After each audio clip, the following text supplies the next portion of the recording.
ykkur komnir í smá holu eftir þetta tapinn í kvöld? Heldur betur. Sem betur verið búið að breyta þessi að vinna 3 leiki, annars verðum við bara búnir.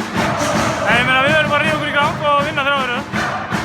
Hvað gerist inn í kvöld sem að kemur svo Keflavíkur megin? Þeir voru yfir megnið á leiknum.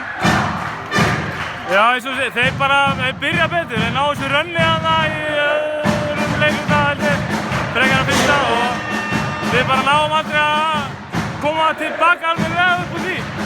Við erum alltaf einhverjum 5-10 stigum á eftir þeim og já, við komumst bara ekki lengra. Þú voru hálft bara einn frá því hérna í lokin að stela þessu? Já, við fengum fullt af opnum skotum og víti sem við áttum að nýta og við bara getum sjálfum okkur umkennt að tapa þessu. Þú veit að þið eru ekkert að afsaka ykkur eða neitt svo, en hversu mikil áhrif hefur það á liðið að Chris Kerr sé bara hálfur leikmaður? Það hefur áhrif á liðið, en við erum samt búin að sýna það að án hans getum við alveg spila körfubolta og hann er kominn inn í þetta núna og það er bara flott, en við erum að fara að vinna leiki. Við erum að búast við ykkur í næsta leik?